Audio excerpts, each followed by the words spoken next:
जो लोग बीपीएससी की तैयारी करना चाहते हैं उनके लिए आज अनअकैडमी के फ्री प्लान के बारे में बताने जा रहे हैं। अनअकैडमी को आज आप लोग डाउनलोड करें और हमारे साथ जुड़ें, जिसमें आप इसके बेनिफिट्स अगर जानें तो यहाँ पर डेली आपको 300 plus free live classes per week कराए जाते हैं। साथ ही वहाँ पर आपको लाइव डॉट क्लियरिंग कराया जाएगा। डेली और weekly free live mock test दिए जाते हैं।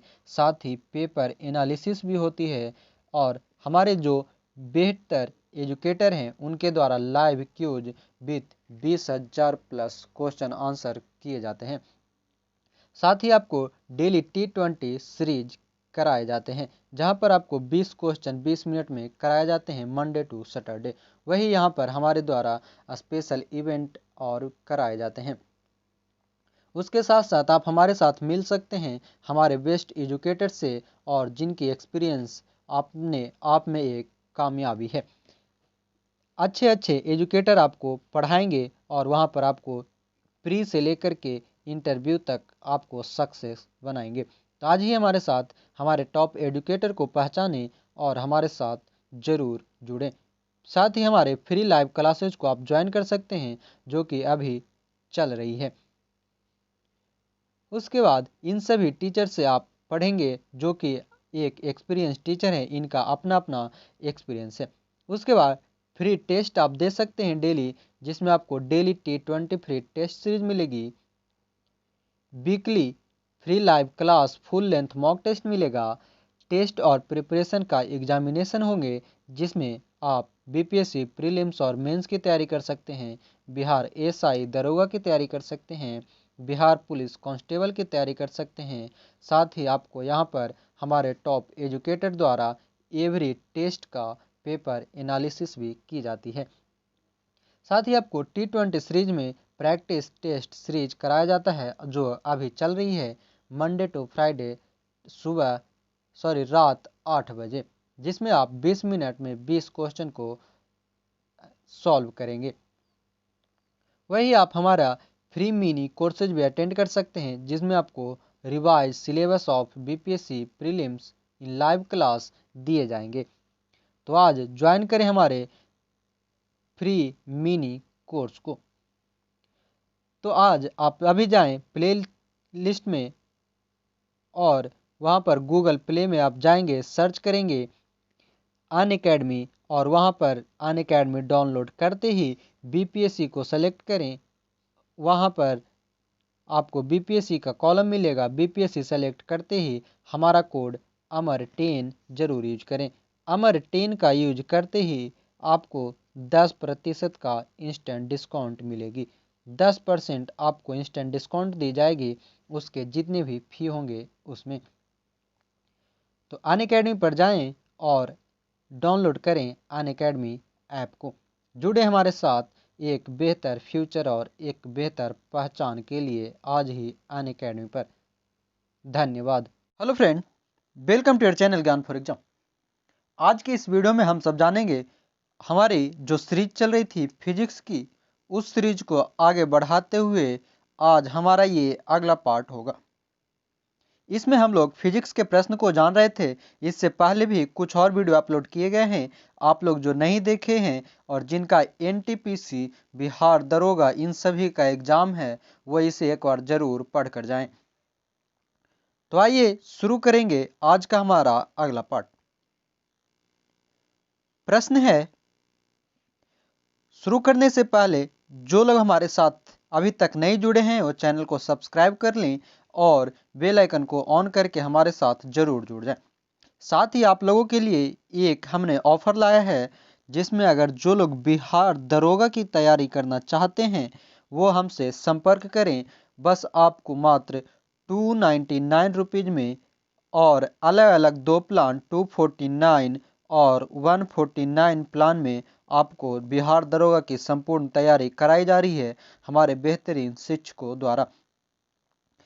अगर आप चाहते हैं तो हमारा नंबर है 7654957719। नंबर नोट करेंगे 7654957719। आप इस नंबर पर कॉल करके इसके सारी जानकारी आप ले सकते हैं। तो आगे बढ़ेंगे और अब हमारा प्रश्न है अगला। देखेंगे, यदि जल को 10 डिग्री सेल्सियस से 0 डिग्री सेल्सियस तक ठंडा किया जाए तो 10 से 0 तक अगर हम लाते हैं तो जल का घनत्व जो आयतन है वह 4 डिग्री सेल्सियस तक कम होगा, फिर बढ़ना शुरू हो जाएगा।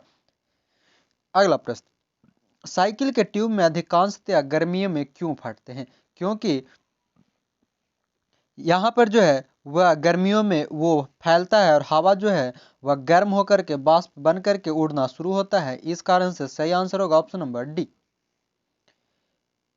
अगला प्रश्न, शीशे की छड़ जब भाप में रखी जाती है इसकी लंबाई बढ़ जाती है परंतु उसकी चौड़ाई अव्यवस्थित रहती है। अगला प्रश्न है हमारा, एक धातु की ठोस गेंद के अंदर कोटर है, जब इस धातु की गेंद को गर्म किया जाएगा तो कोटर का आयतन क्या होगा? तो कोटर का आयतन जो होता है वह बढ़ेगा। अगला प्रश्न हमारा, जब किसी बोतल में पानी भरा जाता है और उसे जमने दिया जाता है तो बोतल टूट जाती है, क्योंकि अक्सर आपने देखा होगा बोतल में पानी रखने पर वो जमने के बाद उसकी आयतन में बढ़ोतरी होती है, इस कारण से पानी जमने पर फैलता है। अगला प्रश्न, अत्यधिक शीत ऋतु में पहाड़ों पर पानी की पाइपलाइनें फट जाती है, इसका कारण है? पानी की पाइपलाइनों का फटने का कारण है क्योंकि पानी के जमने से फैलता है पाइप। प्रश्न है, दो रेल पटरियों के मध्य जोड़कर एक छोटा सा स्थान क्यों छोड़ा जाता है? जिससे धातु जो है गर्म करने पर फैलती है और ठंडी होने पर संकुचित होती है, इस कारण से वहां पर एक गैप छोड़ी जाती है। प्रश्न है, किसी झील की सतह का पानी बस जमने ही वाला है, झील के अधः स्थल में जल का क्या तापमान होगा? तो झील के अधः स्थल यानी कि झील के अंदर जो तापमान होगी वह 4 डिग्री सेल्सियस कांस्टेंट रहेगी। प्रश्न है, बर्फ बनी झील के अंदर मछलियां जीवित रहती है क्योंकि झील के तली पर बर्फ नहीं जम पाता है।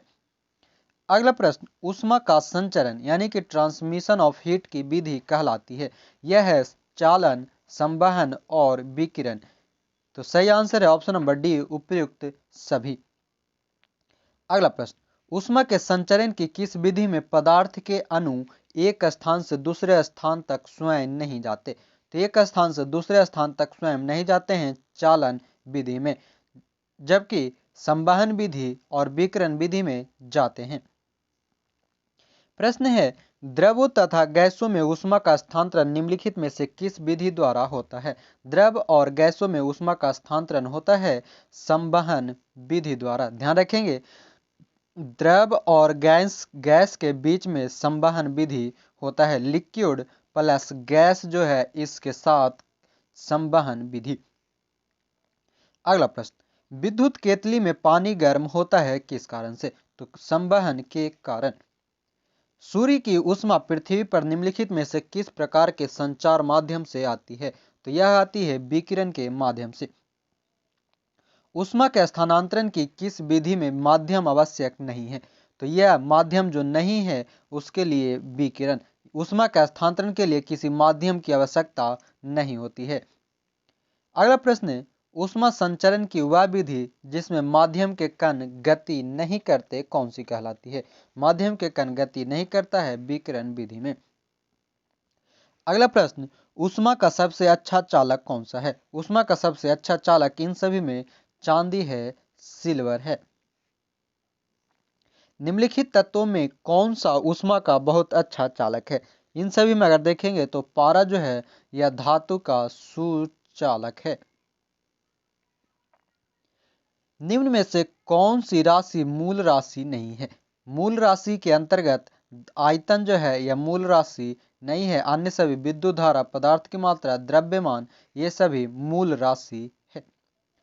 एक गैस के रुद्धोष्ण दबाव के दौरान उसका तापक्रम क्या होता है? रुद्धोष्ण दबाव के कारण उसका तापक्रम हमेशा बढ़ता है।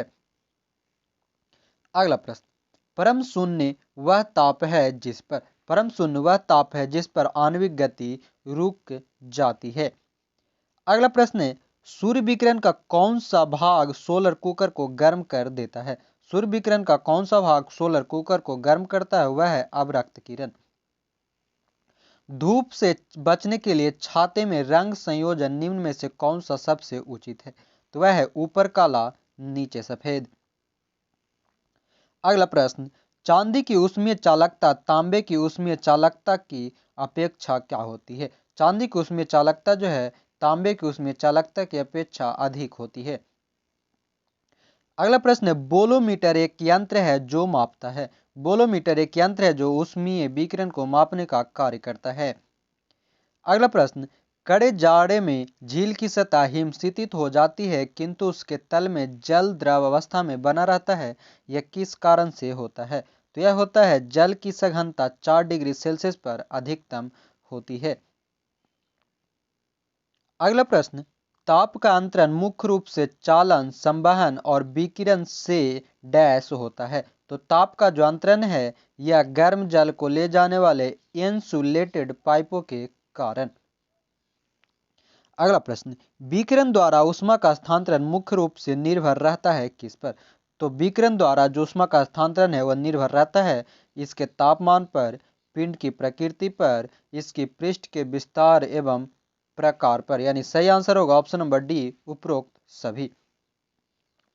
अगला प्रश्न है, सुबह का सूरज इतना गर्म नहीं होता है जितना दोपहर का, क्योंकि सुबह के समय सूरज की किरणों को अंतरिक्ष से में अधिक दूरी तय करनी पड़ती है और दोपहर के समय के बाद क्या होती है वो डायरेक्ट हमारे सर पे पड़ती है, इस कारण से वो ज़्यादा हीट प्रदान करता है। अगला प्रश्न है, काले वस्त्रों के मुकाबले श्वेत वस्त्र शीतल क्यों होते हैं? क्योंकि उनके पास जो भी प्रकाश पहुंचता है इसे वे परावर्तित कर देते हैं, रिफ्लेक्ट करता है। अगला प्रश्न हमारा, ऊनी कपड़े सूती वस्त्रों की अपेक्षा गर्म होते हैं क्योंकि वे ताप के अच्छे शोधक होते हैं। अगर आप इसके पीडीएफ चाहते हैं तो हमारे टेलीग्राम ग्रुप को ज्वाइन कर लें, वहां पर आपको इसके पीडीएफ ऑलरेडी अपलोड कर दी गई है और आप हमारे साथ जुड़ सकते हैं व्हाट्सएप, टेलीग्राम और फेसबुक ग्रुप पर, जिसके लिंक नीचे दिए गए हैं। आगे बढ़ेंगे। प्रश्न है, निम्नलिखित में से किसके द्वारा अधिक उबालक पैदा होता है? अधिक उबालक पैदा होता है स्टीम के द्वारा। अच्छे उत्सर्जक अच्छे अवशोषक होते हैं, यह नियम कहलाता है किरचॉफ का नियम। किरचॉफ का नियम जो है वह कहता है कि अच्छा उत्सर्जक ही अच्छा अवशोषक भी होता है। अगला प्रश्न है, स्टीफन का विकिरण नियम कौन सा है? तो स्टीफन का विकिरण नियम है ई प्रोपोर्शनल, यानी कि समानुपाती टी पर पावर 4। अगला प्रश्न, किसी वस्तु के ठंडे होने की दर वस्तु तथा उसके चारों ओर के माध्यम के तापांतर के अनुक्रमानुपाती होती है, यह नियम कहलाता है। यानी कि कोई भी वस्तु के ठंडा होने की दर और वस्तु तथा उसके चारों ओर के माध्यम के ताप के अंतर के अनुक्रमानुपाती कहलाता है न्यूटन का शीतलन नियम। अगला प्रश्न, न्यूटन का शीतलन नियम लागू होता है जब ताप में अंतर बहुत ज्यादा न हो। इसे ध्यान रखेंगे, न्यूटन के शीतलन नियम में ताप का अंतर बहुत ज्यादा न होने के कारण। अगला प्रश्न, थर्मस फ्लास्क के आविष्कारक कौन है? थर्मस फ्लास्क के आविष्कारक माने जाते हैं Dewar, option number A. Thermos flask में ऊष्मा का क्षय रोका जा सकता है कैसे? तो ऊष्मा का क्षय रोका जाता है चालन, संवहन व विकिरण से। दिन के समय पृथ्वी समुद्र के जल की अपेक्षा बहुत जल्दी गर्म हो जाती है क्योंकि जल की विशिष्ट ऊष्माधारिता काफी अधिक होती है। सही आंसर है ऑप्शन नंबर सी। अगला प्रश्न है, मोटर गाड़ी के रेडिएटर को ठंडा करने के लिए पानी का व्यवहार किया जाता है क्योंकि पानी की विशिष्ट ऊष्मा अधिक होती है। ध्यान रखना है, पानी की विशिष्ट ऊष्मा जो है यह अधिक होती है। अगला प्रश्न है, निम्न तापी इंजन जिसे क्रायोजेनिक इंजन भी कहा जाता है, क्रायोजेनिक इंजन का अनुप्रयोग होता है तो रॉकेट प्रौद्योगिकी में। उदरपातन सब्लिमेशन पदार्थ है तो इनमें अगर देखेंगे तो कपूर, अमोनियम क्लोराइड और नेप्थलीन ये सभी उदरपातन पदार्थ हैं। तो सही आंसर होगा ऑप्शन नंबर डी। प्रश्न, जिस ताप पर कोई ठोस पदार्थ ऊष्मा पाकर द्रव में परिवर्तित होता है कहलाता है। कोई भी ठोस पदार्थ जो है ऊष्मा पाकर अगर द्रव में परिवर्तित हो जाता है तो उसे गलनांक कहा जाता है। अगला प्रश्न, जिस ताप पर कोई द्रव ऊष्मा पाकर वाष्प में बदलता है वह कहलाता है।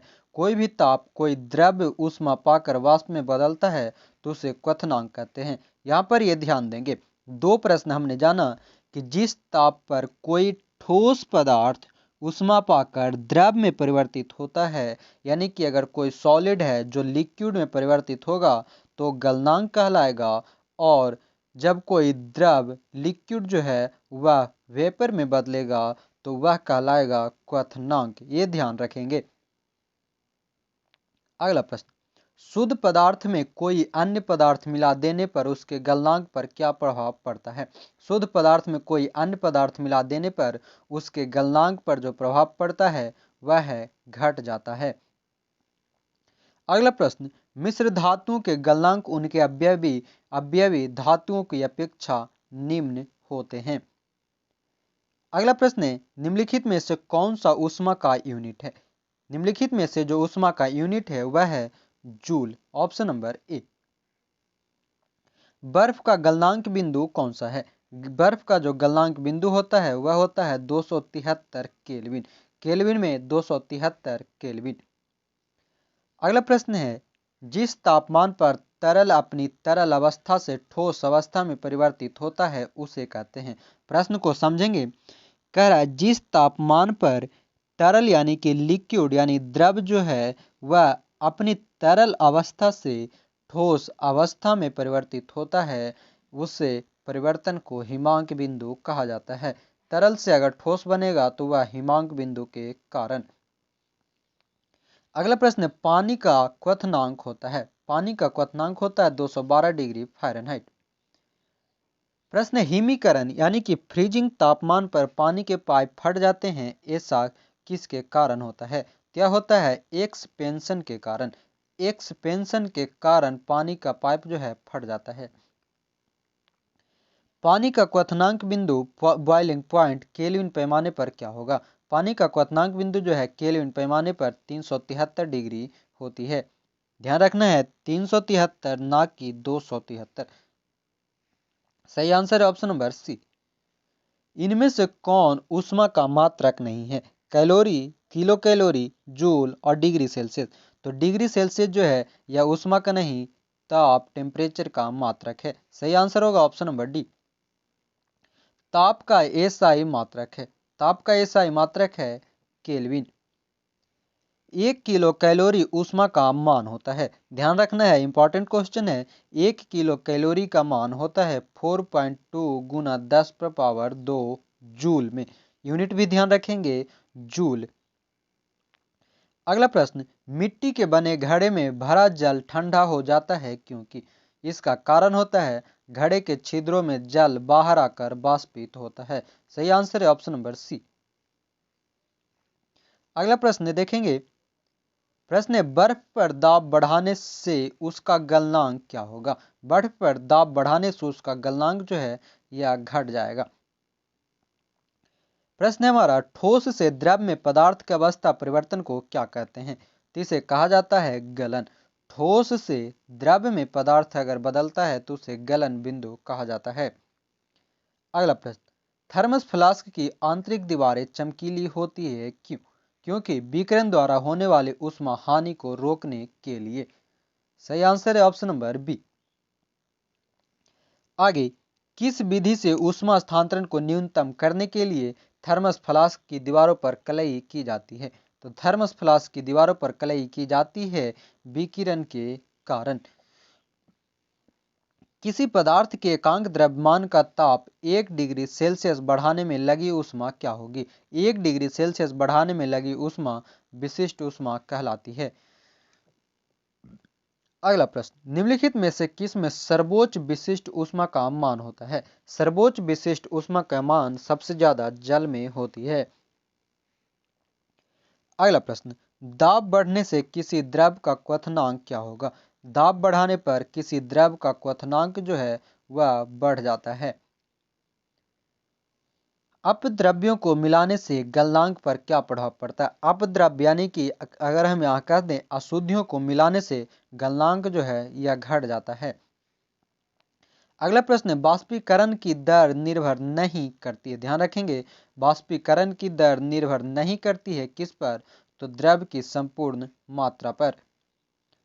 अगला प्रश्न है, किसी निश्चित द्रव के लिए वाष्पन की दर निर्भर करती है। वाष्पन की दर निर्भर करती है द्रव के ताप पर, वायु के ताप पर और द्रव की खुली सतह के क्षेत्रफल पर। यानी सही आंसर है ऑप्शन नंबर डी। अगला प्रश्न, जल का क्वथनांक यानी कि बॉइलिंग पॉइंट होती है। जल का क्वथनांक जल की खुली सतह के ऊपर के दाब पर निर्भर करता है, इसे ध्यान रखेंगे। जल का क्वथनांक जो होता है वह जल की खुली सतह के ऊपर के दाब पर निर्भर करता है। फ्रेंड्स, आप लोग को बता दूं, अगर आप में से जो कोई बीपीएससी की तैयारी करना चाहते हैं, आपका 67th बीपीएससी प्री मेंस की तैयारी करना चाहते हैं, तो आप हमारे साथ जुड़ सकते हैं अनअकैडमी लर्निंग ऐप पर, जहां पर आपको हमारा कोड अगर आप यूज करते हैं AMAR10 अमर 10 आप यूज करते हैं तो आपको इंस्टेंट 10% का डिस्काउंट भी फी में दी जाएगी। और वहां पर हमारे अच्छे एजुकेटर के साथ आप तैयारी कर सकते हैं बीपीएससी की। तो आज ही हमारा कोड यूज करें अमर 10 को और 10% डिस्काउंट सुनिश्चित करें।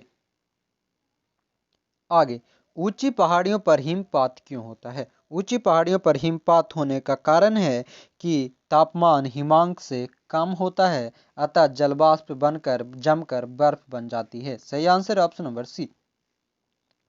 प्रश्न, पहाड़ की चोटियों पर आलूओं को पकाने में अधिक समय लगता है क्योंकि वायुमंडलीय दाब कम होता है। तेज हवा वाली रात्रि में ओस नहीं बनती क्योंकि यहाँ पर बाष्पीकरण की दर तेज हो जाती है। अगला प्रश्न है, मिट्टी के घड़े में पानी का ठंडा होना निर्भर करता है किस पर? तो बाह्य ताप पर, वायुमंडलीय आर्द्रता यानी कि ह्यूमिडिटी पर और वायु पर। सही आंसर होगा ऑप्शन नंबर डी। बर्फ के दो टुकड़ों को आपस में दबाने पर टुकड़े आपस में चिपक जाते हैं क्योंकि दाब अधिक होने से बर्फ का गलनांक घट जाता है। किस द्रव का उसके क्वथनांक से पूर्व उसे वाष्प में बदलने की प्रक्रिया को क्या कहते हैं? किसी द्रव का उसके क्वथनांक से पूर्व, ध्यान रखना है, क्वथनांक से पूर्व वाष्प में बदलने की प्रक्रिया वाष्पीकरण कहलाती है। पहाड़ों पर पानी निम्नलिखित ताप पर उबलने लगता है, तो वह है 100 डिग्री सेल्सियस से कम पर। अगला प्रश्न है, किसी ठोस पदार्थ के एकांक द्रव्यमान को उसके गलनांक पर ठोस से द्रव्य में बदलने के लिए आवश्यक ऊष्मा को कहते हैं। प्रश्न को समझेंगे कि किसी ठोस पदार्थ के एकांक द्रव्यमान यानी कि इकाई द्रव्यमान को उसके गलनांक पर ठोस से द्रव्य में बदलने के लिए आवश्यक ऊष्मा को कहा जाता है ठोस के गलन की गुप्त ऊष्मा। अगला प्रश्न, पानी कब उबलता है? पानी उबलता है जल की स्थितीय वाष्प दाब वायुमंडलीय दाब के बराबर होने पर। अगला प्रश्न देखेंगे, पानी का त्रिगुणात्मक बिंदु होता है। पानी का त्रिगुणात्मक बिंदु होती है यानी 273.16 केल्विन। किसी द्रव का वाष्पीकरण होने से उसका तापमान हमेशा घटता है। किसी द्रव को अगर वाष्पीकृत करेंगे तो उसका तापमान घट जाता है। अगला प्रश्न हमारा, बर्फ के गलन की गुप्त ऊष्मा का मान होता है। बहुत इंपॉर्टेंट है, इसे ध्यान में रखेंगे। अक्सर इससे डायरेक्ट यही क्वेश्चन ही पूछता है कि बर्फ के गलन की गुप्त ऊष्मा क्या होती है? क्या होती है? 80 कैलोरी पर ग्राम। वाष्प की गुप्त ऊष्मा होती है, वाष्प की गुप्त ऊष्मा होती है 536 कैलोरी पर ग्राम। यहाँ ध्यान रखेंगे, बर्फ के लिए 80 कैलोरी पर ग्राम और वाष्प के लिए 536 कैलोरी पर ग्राम। अगला प्रश्न है, भाप से हाथ अधिक जलता है अपेक्षाकृत उबलते जल से क्योंकि भाप में जो होती है वह हिडन टेम्परेचर होता है, गुप्त ऊष्मा होती है। आगे प्रश्न है, ऊष्मागतिकी के प्रथम नियम से संरक्षित होता है। ऊष्मागतिकी के प्रथम नियम से ऊर्जा का संरक्षण होता है। आगे प्रश्न है, गर्म मौसम में पंखा चलाने से आराम महसूस होता है क्योंकि हमारा पसीना तेजी से वाष्पीकृत होता है। आगे प्रश्न को देखेंगे, थर्मामीटर में आमतौर पर पारा का प्रयोग किया जाता है क्योंकि इसमें उच्च चालकता होती है। अगला प्रश्न हमारा, अशुद्धियों के कारण द्रव का क्वथनांक क्या होता है? अशुद्धियों के कारण द्रव का क्वथनांक वही रहता है, जबकि गलनांक जो है वह घट जाता है। ध्यान रखेंगे, प्रश्न को समझेंगे। क्वथनांक अशुद्धि मिलाने पर वही रहता है, जबकि गलनांक जो है घट जाती है। आगे बढ़ेंगे, प्रेशर कुकर में खाना कम समय में पकता है क्योंकि अधिक दाब के कारण उबलते पानी का ताप बढ़ जाता है। एक थर्मामीटर को 2000 डिग्री सेल्सियस मापने हेतु उपयुक्त हो वह है पूर्ण विकिरण पायरोमीटर। ऑप्शन नंबर सी।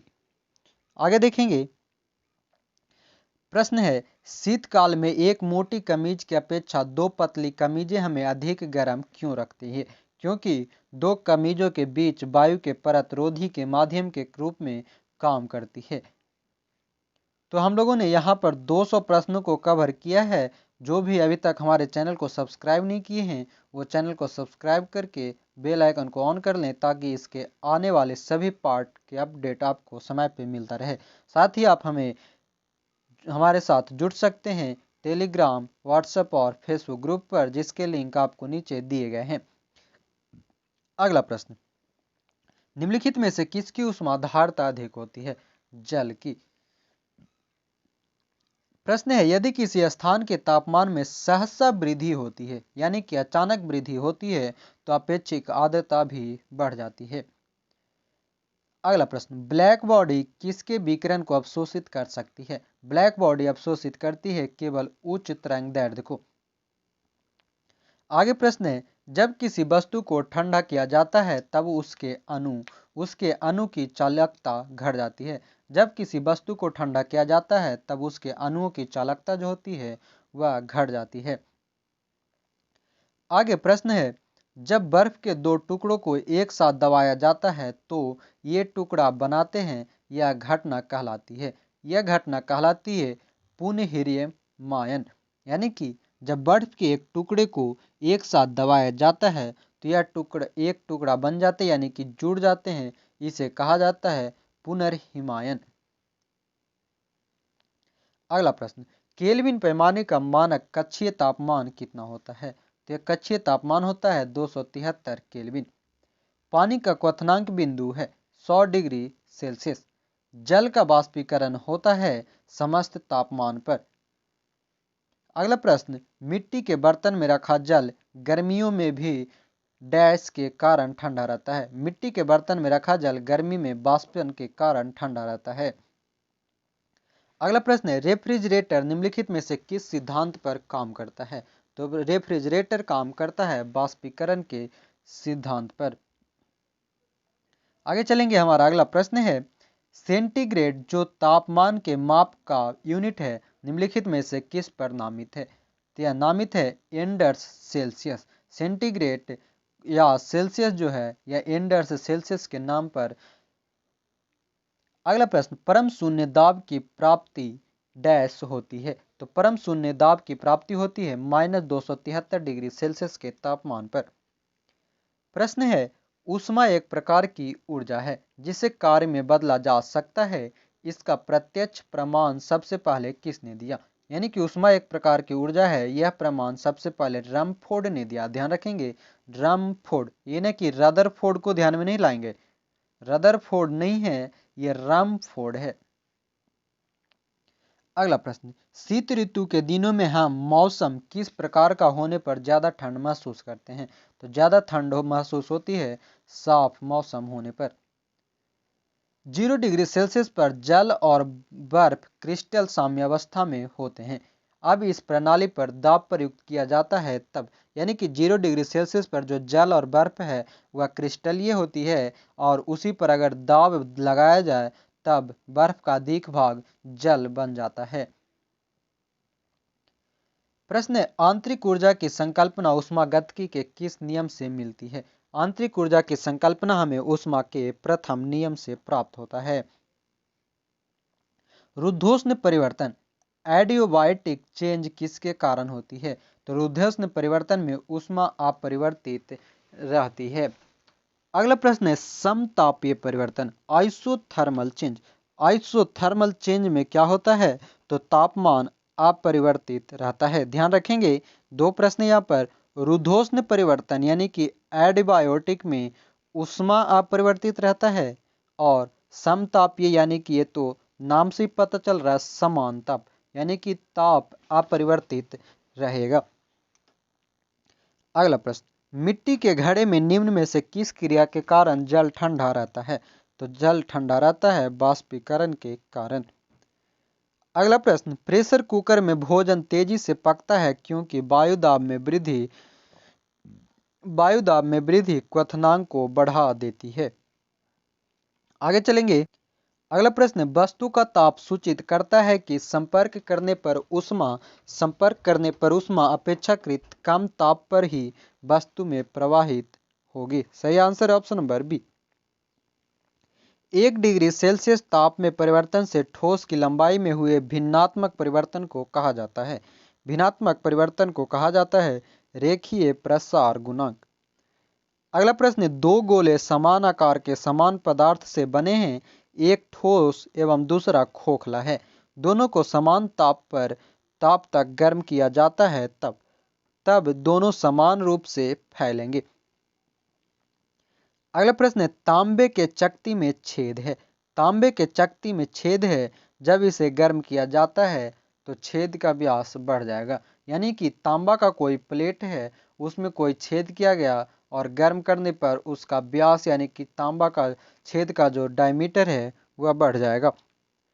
प्रश्न है, गैस तापमापी द्रव तापमापी की अपेक्षा अधिक सुग्राही होती है क्योंकि द्रवों की अपेक्षा गैसों में प्रसार अधिक होता है। अगला प्रश्न है, यदि एक द्विधात्विक पट्टी को गर्म किया जाता है तो यह द्विधात्विक पट्टी को गर्म करने पर उच्च ऊष्मीय प्रसार गुणांक की धातु की ओर मुड़ जाएगी। सही आंसर ऑप्शन नंबर बी। एक लोहे की गेंद को गर्म किया जाता है, प्रतिशत वृद्धि अधिकतम होगी आयतन में। अगला प्रश्न, किसी पिंड की ऊष्माधारिता पिंड का द्रव्यमान गुने पिंड की द्रव्य की विशिष्ट ऊष्माधारिता है। ध्यान रखेंगे, पिंड की ऊष्माधारिता बराबर होता है पिंड का द्रव्यमान गुना पिंड की द्रव्य की विशिष्ट ऊष्माधारिता। अगला प्रश्न, यदि वातावरण के दाब में वृद्धि कर दी जाए तो भाप की गुप्त ऊष्मा कम हो जाती है। अगर वातावरण के दाब में को बढ़ाया जाए तो भाप की गुप्त ऊष्मा कम जाती है। अगला प्रश्न, जब अपेक्षित आर्द्रता का मान ज्यादा होता है तो हम बेचैनी महसूस करेंगे, हमें पसीना कम आएगा और कपड़े आसानी से नहीं सूखेंगे। यानी सही आंसर है ऑप्शन नंबर डी, उपयुक्त सभी। गमन एवं क्वथन में पदार्थ के अणुओं की कौन सी ऊर्जा घटती है? गमन और क्वथन में पदार्थ के अणुओं की स्थितिज ऊर्जा घट जाती है। अगला प्रश्न, ताप मापने हेतु उपयोग किया जाता है थर्मामीटर का। अगला प्रश्न, कमरे में रखे हुए रेफ्रिजरेटर के दरवाजे खुले छोड़ दिए जाए तो क्या होगा? तो कमरा धीरे धीरे गर्म हो जाता है, CFC गैस के कारण। आगे है, यदि किसी धातु को खाना पकाने के बर्तन बनाने में प्रयुक्त किया जाता है तो ताप चालकता क्या होती है? अधिक होनी चाहिए। यानी कि किसी धातु को खाना पकाने के बर्तन बनाने में प्रयुक्त किया जाए तो उसकी चालकता अधिक होनी चाहिए। 1 कैलोरी बराबर होता है 4.156 जूल। अगला प्रश्न है, पिंड के ताप की परिभाषा ऊष्मागतिकी के किस नियम से मिलता है? तो ऊष्मागतिकी के शून्यवा नियम यानी कि शून्य नियम, जीरो नियम से हमें मिलती है। जो लोग बिहार दरोगा 13 पोस्ट की तैयारी करना चाहते हैं वो हमारे साथ आज ही जुड़े। एक बेहतर तैयारी के लिए आप हमें संपर्क कर सकते हैं 7654957719 नंबर पर। लास्ट आपके 45 डेज बचे हैं। इस 45 दिन के टारगेट के लिए आप हमारे साथ मात्र 249 में जुड़ सकते हैं। तो आज ही हमारे साथ जुड़िए। ये नंबर नोट करेंगे या स्क्रीनशॉट कर लें। अगला प्रश्न है, आर्द्रता मापी वह उपकरण है जिसका प्रयोग होता है। आर्द्रता मापी जिसका प्रयोग होता है वातावरण में जल वाष्प की मात्रा के मापन में। अगला प्रश्न, 100 डिग्री सेल्सियस पर जल से जलने की अपेक्षा 100 डिग्री सेल्सियस पर भाप से जलना अधिक खतरनाक है। प्रश्न है, पानी के वाष्पन की गुप्त ऊष्मा बराबर होती है किसके। पानी के वाष्पन की गुप्त ऊष्मा बराबर होती है 536 कैलोरी के। अगला प्रश्न, वह ताप जिस पर वायु के दिए गए आयतन में वास्तव में उपस्थित वाष्प द्वारा यह वायु संतृप्त हो जाती है कहलाता है। यानी कि वह ताप जिस पर वायु में दिया गया जो आयतन होता है वह वास्तव में उपस्थित दाब के वायु में संतृप्त होता है, यह कहलाती है ओस बिंदु। अगला प्रश्न, द्रवित वायु के ताप से कम ताप पर, ध्यान रखना है, वायु के ताप से कम ताप पर किसी भौतिक प्रक्रिया के अध्ययन को कहते हैं। किसी भौतिक प्रक्रिया के अध्ययन को अवशीतन कहा जाता है। पानी से भरे गिलास में बर्फ का एक टुकड़ा तैर रहा है। टुकड़े के पूरा पिघल जाने पर गिलास में पानी का तल अपरिवर्तित रहता है। प्रश्न है, प्रेशर कुकर में चावल जल्दी पकता है क्योंकि उच्च दाब जल के क्वथनांक को बढ़ा देता है। अगला प्रश्न है, मनुष्य आर्द्रता से परेशानी महसूस करता है, इसका निम्न में से उपयुक्त कारण क्या है। तो इसका उपयुक्त कारण है पसीने के आर्द्रता के कारण वाष्पित नहीं होना। आगे प्रश्न है, धातु से बने 4 गिलासों में गर्म कॉफी, ध्यान रखेंगे, धातु से बने 4 गिलासों में गर्म कॉफी एक साथ डाली जाती है। चारों गिलासों पर बाहर की ओर भिन्न भिन्न पेंट किया जाता है। कुछ समय बाद कॉफी उस गिलास में सबसे ठंडी होगी जिसका पेंट होगा अपरिष्कृत काला। काला में जल्द ठंडा होगा। प्रश्न है, अगर गर्म कॉफी के प्याले को कमरे में धातु की मेज पर रखा जाए तो किस निम्नलिखित तरीके से इसकी ऊष्मा नष्ट होगी। तो ऊष्मा नष्ट होगी चालन, संवहन, विकिरण और वाष्पन सभी विधि से। घन वस्तु में ऊष्मा चालन की दर डैश पर निर्भर नहीं करता। यानी कि घन वस्तु में ऊष्मा चालन की दर जो है यह घर्षण पर निर्भर नहीं करता है। अगला प्रश्न, किसी द्रव की वाष्पन दर द्रव के तापमान पर निर्भर करती है, चारों ओर के वायु के ताप पर निर्भर करता है और द्रव के सतह के क्षेत्रफल पर निर्भर करता है। यानी सही आंसर होगा ऑप्शन नंबर डी। अगला प्रश्न है, 0 डिग्री सेल्सियस पर तरल पानी के कणों में अब उसी तापमान पर बर्फ के कणों की तुलना में अधिक ऊर्जा क्यों होती है। तो अधिक ऊर्जा का कारण जो है वह है चूंकि बर्फ से तरल पानी में रूपांतरण की प्रक्रिया के दौरान बर्फ के कण ऊष्मा ऊर्जा को अवशोषित करते हैं। अगला प्रश्न है, ग्रीष्म ऋतु में बिजली के पंखे के नीचे बैठने पर हमें सुख प्राप्त होता है क्योंकि पंखा जो है यह हमारे चारों ओर की हवा से गति लाकर शरीर के पसीने के वाष्पन में वृद्धि करता है। आगे प्रश्न है, हमें अधिकतम पसीना तब आता है जब वायु का तापमान अधिक हो और वह आर्द्र हो। वायुमंडल द्वारा ग्रहण जलवाष्प की मात्रा वायु के ताप में वृद्धि के साथ बढ़ सकती है। वायुमंडल द्वारा ग्रहण जलवाष्प की मात्रा जो है यह वायु के ताप में वृद्धि के साथ बढ़ सकती है। आगे प्रश्न है, ठंडे क्षेत्रों में जहां ताप 0 डिग्री सेल्सियस से नीचे जा सकता है, किसान अपनी फसल को नुकसान से बचाने के लिए खेतों को पानी में से भर देते हैं क्योंकि जल की विशिष्ट ऊष्मा धारता अधिक होती है। आगे प्रश्न है, एक मैकेनिक एक पीतल के प्लग को एक स्टील की प्लेट जिसके मध्य में एक छेद है में कसकर लगाना चाहता है। इसकी अच्छी पकड़ तब होगी जब पीतल का प्लग ठंडा और स्टील का प्लेट गर्म की गई हो। सही आंसर होगा ऑप्शन नंबर बी।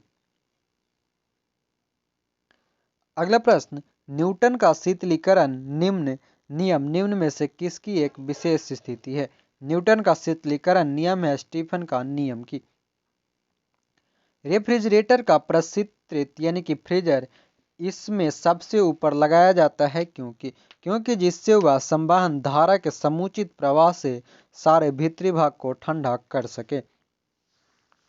अगला प्रश्न है, निर्वातित विद्युत बल्ब के तंतु से कांच आवरण तक ऊष्मा संचरण किस प्रक्रिया से होता है?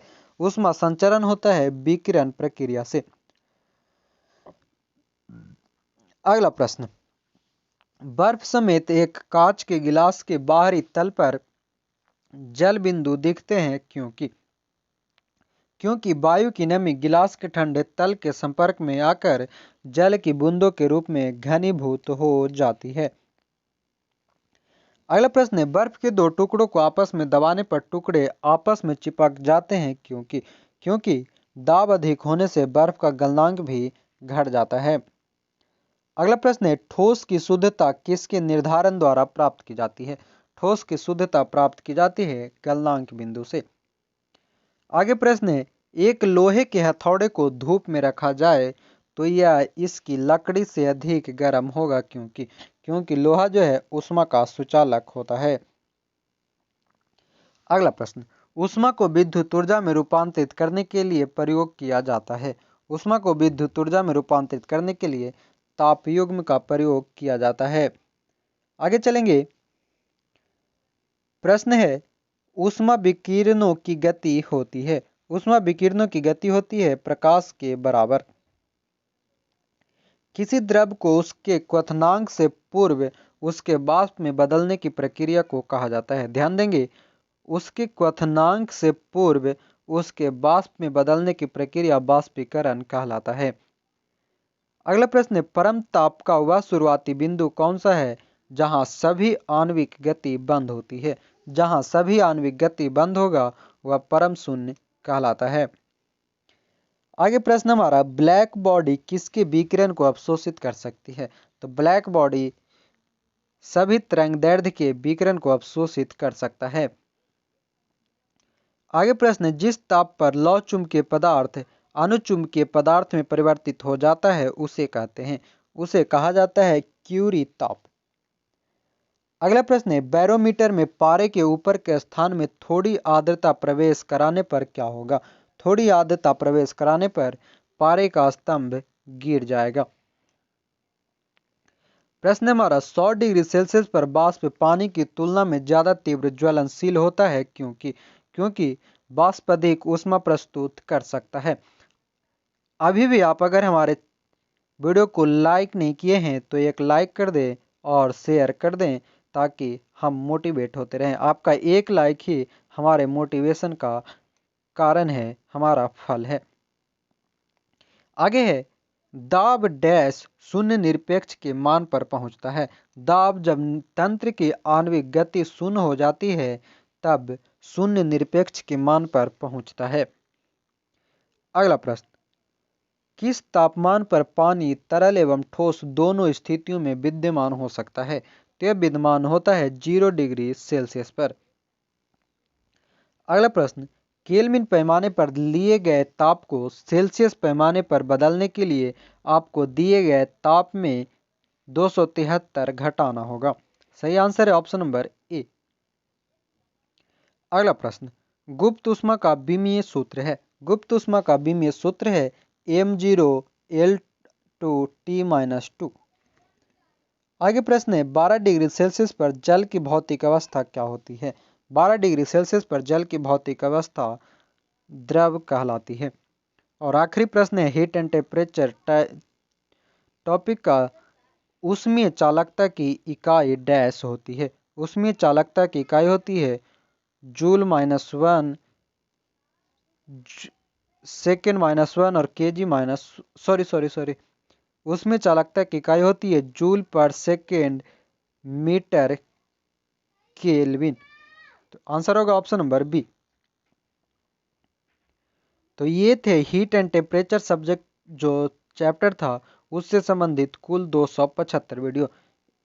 इस पार्ट में हम लोगों ने 100 के आगे के प्रश्न किए थे। इससे पहले हमारे एक और पार्ट आए थे, उसमें आगे के सारे प्रश्न हीट एंड टेम्परेचर के हैं। अब आगे देखेंगे अगला चैप्टर।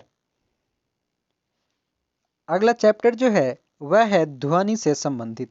ध्वनि या हम कह सकते हैं साउंड से संबंधित है अगला चैप्टर।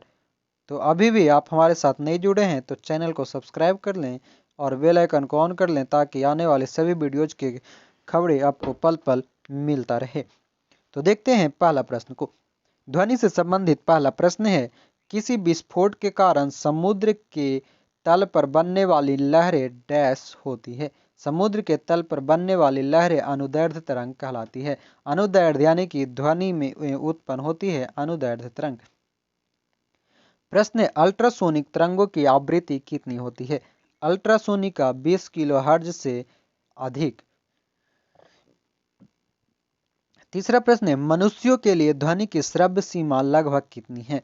तो मनुष्य के लिए ध्वनि की सुनने की जो क्षमता है वह है 20 हर्ट्ज से 20,000 हर्ट्ज, जिसे पराश्रव्य ध्वनि भी कहा जाता है।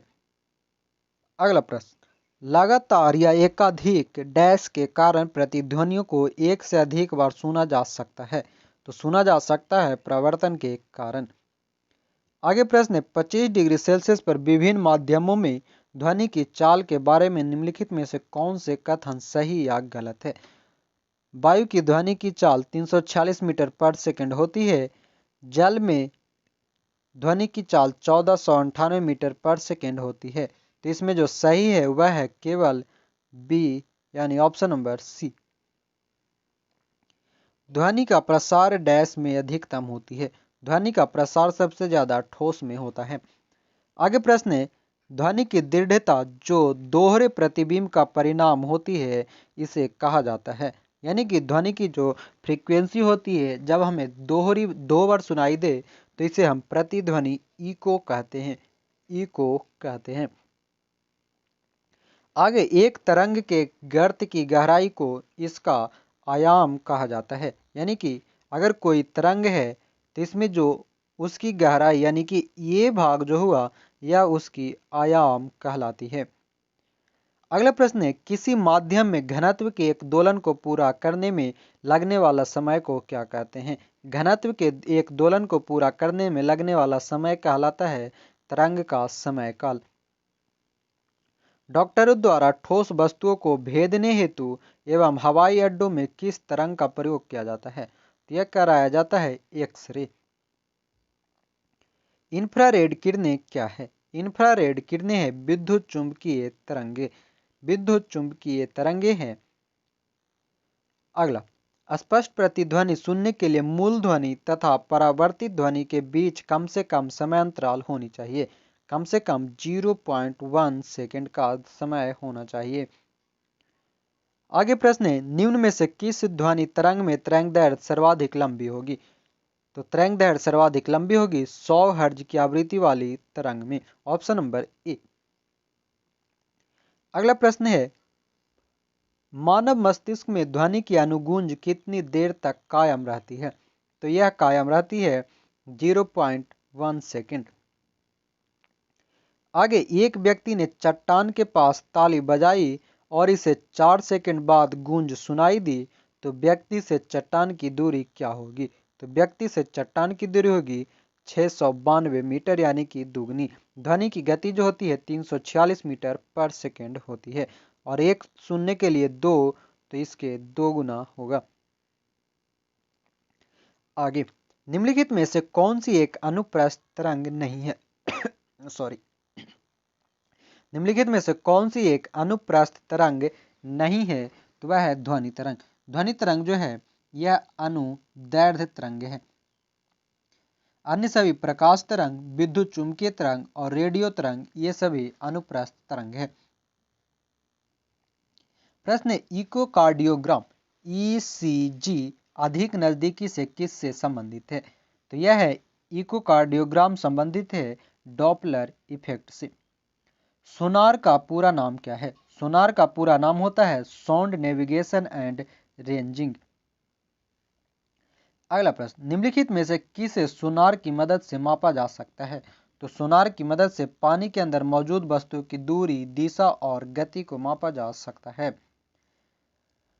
आगे प्रश्न है, शब्द राडार किसके व्युत्पन्न है? तो राडार का मतलब होता है रेडियो डिटेक्शन एंड रेंजिंग। अगला प्रश्न, तरंग लंबाई आमतौर पर ग्रीक लेटर लैम्डा से दर्शाया जाता है, कुछ इस तरह से लैम्डा से दर्शाया जाता है। अपस्रब या इंफ्रासोनिक तरंगों की आवृत्ति होती है 20 हर्ट्ज से अधिक, और ये है 20 हर्ट्ज से 2000 नहीं 20,000, तो यह कहलाएगा प्रास्रब, और उससे ज़्यादा होगा तब जो सुनने लायक ना हो। 20,000 से ऊपर जो है वह पराश्रव्य, और 20 से 20,000 है वह श्रव्य कहलाता है। ध्यान रखेंगे। ओके। अगला प्रश्न, निम्नलिखित में से कौन सा कथन ध्वनि तरंगों और प्रकाश तरंगों के बारे में सही है? तो ध्वनि तरंग जो होता है वह अनुदैर्ध्य होता है, और प्रकाश तरंग जो है यह अनुप्रस्थ होता है। तो इसका सही आंसर होगा ऑप्शन नंबर डी, ध्वनि तरंगे अनुदैर्ध्य और प्रकाश तरंगे अनुप्रस्थ। अगला प्रश्न है, निम्नलिखित में से किस विद्युत चुम्बकीय तरंग की तरंगदैर्ध्य सबसे कम होती है? तो यह होता है गामा किरणें का चुंबकीय तरंग जो है तरंगदैर्ध्य सबसे कम होती है गामा का। डैश सूर्य द्वारा उत्सर्जित हानिकारक विकिरण कौन सा है? तो वह है यूवी रेज, यानी कि परावैंगनिक किरणें। आगे प्रश्न है, निम्नलिखित में से कौन सा किसी ध्वनि तरंग के प्रति इकाई समय में किए गए दोलनों की संख्या है? प्रति इकाई समय में किए गए दोलनों की संख्या है आवृत्ति, फ्रीक्वेंसी। ध्वनि की आवृत्ति भी, तरंगदैर्ध्य लैम्डा और चाल भी के बीच का क्या संबंध है? तो यह संबंध है v बराबर एन लैम्डा। v बराबर एन लैम्डा, यानी कि चाल बराबर तरंगदैर्ध्य गुने आवृत्ति। अगला प्रश्न है, ध्वनि तरंगे डैश में यात्रा नहीं कर सकती? तो ध्वनि तरंगे खाली स्थान में यात्रा नहीं करती है। निम्नलिखित में से कौन सी ध्वनि तरंग की विशेषता नहीं है? ध्वनि तरंग की विशेषता जो नहीं है वह है घनत्व। अन्य सभी आयाम, गति, समय अवधि और आवृत्ति ध्वनि तरंग की विशेषता है, मेन बिंदु है। ध्वनि तरंगे डैश तरंगे होती है? ध्वनि तरंगे यह होती है यांत्रिक तरंगे। आगे प्रश्न है, ध्वनि तरंग का आयाम किस पर निर्भर करता है? ध्वनि तरंग का आयाम निर्भर करता है वस्तु को कंपन कराने के लिए प्रयुक्त बल पर। आगे प्रश्न है, निम्न में से कौन सा या माध्यम के घनत्व में किसी ध्वनि तरंग के एक संपूर्ण दोलन में लगने वाला समय है? वह है आवर्तकाल। अगला प्रश्न, प्रति सेकंड इकाई क्षेत्र से गुजरने वाली ध्वनि ऊर्जा की मात्रा को क्या कहते हैं? प्रति सेकंड इकाई क्षेत्र से गुजरने वाली ध्वनि ऊर्जा की मात्रा को तीव्रता कहा जाता है। आगे प्रश्न है, ध्वनि डैश में संचरण कर सकती है? तो ध्वनि संचरण कर सकती है सभी विकल्प में, यानी कि गैस, ठोस और द्रव्य सभी जगह। आगे प्रश्न है, ध्वनि के संचरण के लिए आवश्यक माध्यम ठोस, द्रव और गैस होती है, यानी सही आंसर ऑप्शन नंबर डी। आगे है, किस रंग की तरंगदैर्ध्य सबसे कम होती है? तो सबसे कम बैगनी का और सबसे ज्यादा लाल का। लाल के लिए ज्यादा और बैगनी का कम। आगे प्रश्न है, नीचे एक अभिकथन और एक कारण दिया गया है। अभिकथन, जब वेग स्थिर और तरंगदैर्ध्य आधी रखी जाती है तो आवृत्ति दोगुनी हो जाती है। कारण है वेग बराबर आवृत्ति गुना तरंगदैर्ध्य। तो यहाँ सही आंसर है कि अभिकथन और कारण दोनों सही है, और दोनों एक दूसरे का सही व्याख्या भी। निम्न में से क्या तरंग की विशेषता नहीं है? तो तरंग की विशेषता नहीं है माध्यम, अन्य सभी तरंगदैर्ध्य, आवृत्ति और आयाम तरंग की विशेषता है। आगे प्रश्न है, यदि एक तरंग की आवृत्ति बढ़ती है तो इसकी तरंगदैर्ध्य पर क्या असर होता है? तो इसकी तरंगदैर्ध्य घट जाती है। आवृत्ति बढ़ने पर तरंगदैर्ध्य घटता है। ध्यान रखेंगे फ्रीक्वेंसी बढ़ेगा तो वेवलेंथ कम होगा। निम्नलिखित का मिलान करें। यहाँ मिलान करना है तो ध्यान देंगे। रेडियो तरंग होगा सेलुलर फोन। रेडियो तरंग यह हो जाएगा सेलुलर फोन। सूक्ष्म तरंग विमान नेविगेशन में इस्तेमाल रडार प्रणाली, अवरक्त किरणें घरेलू इलेक्ट्रॉनिक के रिमोट स्विच में, और गामा किरणें कैंसर कोशिकाओं को नष्ट करने की दवा के लिए। ये ध्यान देंगे चारों प्रश्न कभी कभी सिंगल भी पूछा जाता है। रेडियो तरंग में कौन सा, तो सेलुलर फोन के लिए, सूक्ष्म तरंग विमान नेविगेशन के लिए, अवरक्त किरणें घरेलू रिमोट में, और गामा किरणें कैंसर कोशिकाओं के लिए। तो इसके सही आंसर होगा ऑप्शन नंबर सी। अगला प्रश्न, अनुदैर्ध्य तरंगों में कण संचरण की दिशा में समानांतर कंपन करते हैं। आगे प्रश्न, किस तरह की तरंगों में कंपन तरंग के चलने की दिशा के समानांतर गति करता है, तो यह गति करता है अनुदैर्ध्य। अगला प्रश्न, किसी अनुदैर्ध्य तरंग में लगातार 2 संपीड़न और 2 लगातार विरलीकरण यानी कि इस तरह से प्रक्रियाओं के बीच की दूरी को क्या कहते हैं, तो इसे तरंगदैर्ध्य फ्रीक्वेंसी कहा जाता है।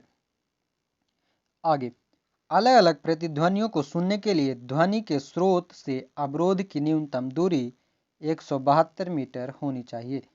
ध्यान रखेंगे यहाँ पर दोनों ऑप्शन में 172 है, तो मेनली होगा 172 मीटर।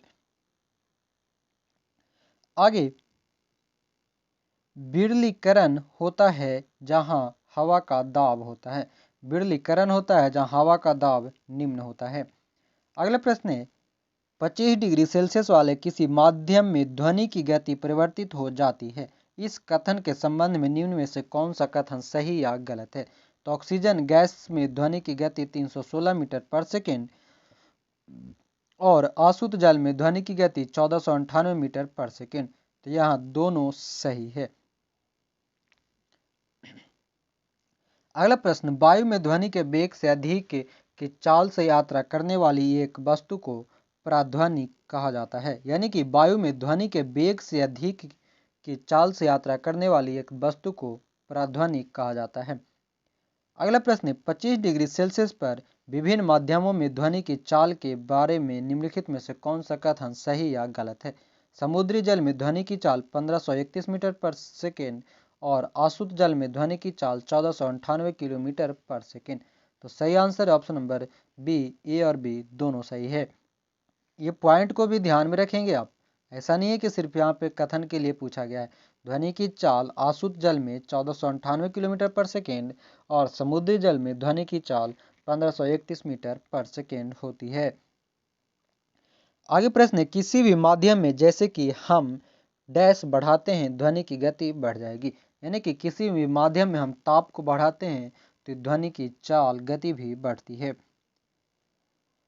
अगला प्रश्न फिर से है कि 25 डिग्री सेल्सियस पर किस विभिन्न माध्यम में ध्वनि की चाल के बारे में कौन सा कथन। तो अभी हमने जाना था कि समुद्री जल में ध्वनि की चाल कितना होता है 1400 एक मिनट ध्यान देंगे यहाँ पर जो था ना, समुद्री जल में 1531 और जल में 1498। तो यहाँ ध्यान देंगे जल में ध्वनि की चाल है 1531, तो ये गलत है, सॉरी 1531 मीटर पर सेकेंड है, तो सही होना चाहिए। हाँ ये सही है, समुद्री जल का बात कर रहा है तो 1531, आसुत जल का बात करेगा तो 1498। और अगला है कथन बी, हवा में ध्वनि की चाल 346 किलोमीटर पर सेकेंड, ये गलत है। तो सही आंसर हो जाएगा ऑप्शन नंबर सी, केवल ए। अगला प्रश्न है, विभिन्न माध्यमों में 25 डिग्री सेल्सियस पर ध्वनि की गति के संदर्भ में, तो एल्युमिनियम में ध्वनि की चाल होती है 6220 मीटर पर सेकेंड और निकेल में ध्वनि की चाल 6040 मीटर पर सेकेंड। तो यहाँ सही आंसर होगा ऑप्शन नंबर बी, केवल 6040 मीटर पर सेकेंड ध्वनि की चाल निकेल में होती है। अभी भी अगर आप हमारे चैनल को सब्सक्राइब, वीडियो को लाइक और शेयर नहीं किए हैं तो आप ज़रूर कर दें ताकि हमारा मोटिवेशन बनता रहे और मैं ऐसे ही आपको वीडियो प्रोवाइड कराता रहूं। अगला प्रश्न, यदि तापमान बढ़ता है तो ध्वनि की गति भी बढ़ जाती है। दिए गए एक तापमान पर ध्वनि की गति डैश में अधिकतम होती है, एल्युमिनियम में, यानी स्टील, निकल, आयरन और एल्युमिनियम में सबसे ज़्यादा ध्वनि की गति एल्युमिनियम में होती है। आगे प्रश्न है, निम्नलिखित में से किस माध्यम में ध्वनि किसी विशेष तापमान पर सबसे तेज यात्रा करता है? विशेष तापमान पर सबसे तेज यात्रा लोहा में। निम्न में से किस पदार्थ में ध्वनि का वेग सबसे कम होगा? तो यह होगा वायु में। निम्नलिखित में से किस प्रकार की किरणें पृथ्वी के वायुमंडल में प्रवेश नहीं कर पाती? तो एक्स किरणें जो है पृथ्वी के वायुमंडल में प्रवेश नहीं करती है। संपीड़नों का निर्माण उस स्थान पर होता है जहां वायु दाब होता है उच्च। आगे प्रश्न, कण विक्षोभ के प्रसार की दिशा के लंबवत ऊपर और नीचे दोलन करते हैं, यहाँ किस प्रकार की तरंगों पर चर्चा की जाती है? यानी कि कण के विक्षोभ प्रसार जो है यह ऊपर और नीचे लंबवत होता है, तो इसे अनुप्रस्थ तरंग कहा जाता है। अगला प्रश्न है, डैश ध्वनि तरंग की विशेषता नहीं है? तो हर्ट्ज जो है यह ध्वनि तरंग का नहीं, फ्रीक्वेंसी आवृत्ति का है। ध्वनि गमन नहीं कर सकती है निर्वात में, खाली स्थान में। नर्म और छिद्र युक्त सतहों का उपयोग करके शोर को अवशोषित करने के लिए तकनीक का प्रयोग किया जाता है, वह कहलाता है ध्वनिक सुरक्षा। ध्वनि डैश के कारण उत्पन्न होती है? तो ध्वनि कंपन के कारण उत्पन्न होता है। अगला प्रश्न, निम्नलिखित में से कौन सा कथन ध्वनि और प्रकाश तरंगों के बारे में सही है? ध्वनि और प्रकाश तरंगों के बारे में जो सही है वह है, ध्वनि तरंग अनुदैर्ध्य तरंग होती है लेकिन प्रकाश तरंग अनुप्रस्थ होती है। अगला प्रश्न, निम्नलिखित में की भिन्नता के कारण संपीड़न और विरलीकरण उत्पन्न होता है? तो हवा के दबाव के कारण संपीड़न और विरलीकरण होती है। आगे प्रश्न, ध्वनि की तीव्रता मापी जाती है डेसिबल में। प्रश्न है, ध्वनि तरंग की आवृत्ति मापने के लिए प्रयोग किया जाता है हर्ट्ज का। ध्वनि निम्न में क्या एक है? ध्वनि जो है एक प्रकार का यांत्रिक तरंग है, मैकेनिकल वेव। आगे प्रश्न हमारा, यदि किसी तरंग की आवृत्ति दोगुनी हो जाती, ध्यान रखेंगे तरंग की आवृत्ति दोगुनी होगी तो उसकी तरंगदैर्ध्य आधी हो जाएगी। आगे प्रश्न है, एक सोनार में मौजूद मुख्य उपकरण क्या है जिसका उपयोग पानी के नीचे मौजूद की दूरी, दिशा और गति का पता लगाने के लिए किया जाता है? तो यह होता है ट्रांसमीटर और डिटेक्टर। एक्सरे, जो अब चिकित्सा के क्षेत्र में दैनिक रूप से रोग निदान के लिए उपयोग किया जाता है, उसकी खोज किसके द्वारा की गई थी? यानी कि एक्सरे की खोज किसके द्वारा? तो विल्हेम रॉन्टगेन द्वारा। आगे प्रश्न, रेडियो द्वारा उत्पादित ध्वनि आयाम बढ़ने से बढ़ती है। तरंग, चाल, आयाम, तरंगदैर्ध्य और आवृत्ति सभी को कहा जाता है क्या? तरंग, चाल, आयाम, तरंगदैर्ध्य, आवृत्ति ये सभी तरंग की विशेषताएं हैं। डैश एक मात्रा है जो एक तरंग की प्रकृति का वर्णन नहीं करता। तो ऊंचाई जो है यह तरंग की प्रकृति का वर्णन नहीं करता है, अन्य सभी तरंगदैर्ध्य, तरंग गति और आवृत्ति करता है। प्रश्न, ध्वनि के संचारण के दौरान माध्यम में कणों के उच्च घनत्व का क्षेत्र डैश संपीड़न कहलाता है? Option number C. आगे देखेंगे प्रश्न है, समुद्र की गहराई निर्धारित करने, पानी के नीचे की पहाड़ियां, घाटियों, पनडुब्बियों, हिमशैल आदि का पता लगाने के लिए किस तकनीक का प्रयोग किया जाता है? तो यह प्रयोग किया जाता है सोनार का। निम्न में से किन तरंगों में संपीड़न और विरलन प्रतिक्रिया शामिल है? संपीड़न और विरलन प्रक्रिया अनुदैर्ध्य तरंग यानी कि ध्वनि में। यदि एक श्रृंग और उसके क्रमागत गर्त के मध्य दूरी L है तो तरंगदैर्ध्य होगी, यानी कि इस तरह से जो है ऊपर में श्रृंग और नीचे में क्रमागत, इसके बीच की जो दूरी है यह होगी 2L। तरंग का आयाम डैश होता है? तरंग का आयाम माध्यम के कणों द्वारा मध्य स्थान से किसी भी तरफ तय की गई दूरी। किसी एकल आवृत्ति की आवाज को क्या कहते हैं? किसी एकल आवृत्ति की आवाज को टोन कहा जाता है, टोन। आगे प्रश्न, निम्नलिखित में से कौन सा निर्वात में यात्रा नहीं कर सकता? तो वह है ध्वनि। ध्वनि जो है निर्वात में यात्रा नहीं करती है। जब किसी ध्वनि के माध्यम से गुजरती है, जब ध्वनि हवा के माध्यम से गुजरती है तो हवा के कण तरंग प्रसार की दिशा में कंपन करता है। अगला प्रश्न, ध्वनि डैश का एक रूप है जो सुनने की अनुभूति पैदा करती है। ध्वनि जो है यांत्रिक ऊर्जा का एक रूप है जो सुनने की अनुभूति प्रदान करता है, पैदा करता है। आगे प्रश्न है, हवा में ध्वनि तरंगे होती है। हवा में ध्वनि तरंगे होती है, अनुदैर्ध्य तरंग। बाकी के कुछ और प्रश्न बचे हैं, हम इसे जल्द ही खत्म करेंगे। आप लोग अभी तक हमारे साथ बने हैं, इसके लिए धन्यवाद। और वीडियो को अभी तक लाइक, शेयर और कमेंट नहीं किए हैं तो आप जल्द से कर दें। चैनल को सब्सक्राइब भी जरूर कर लें। प्रश्न, वायु में 0 डिग्री सेल्सियस तापमान पर ध्वनि की गति होगी। ध्वनि की गति होगी 331 मीटर प्रति सेकंड।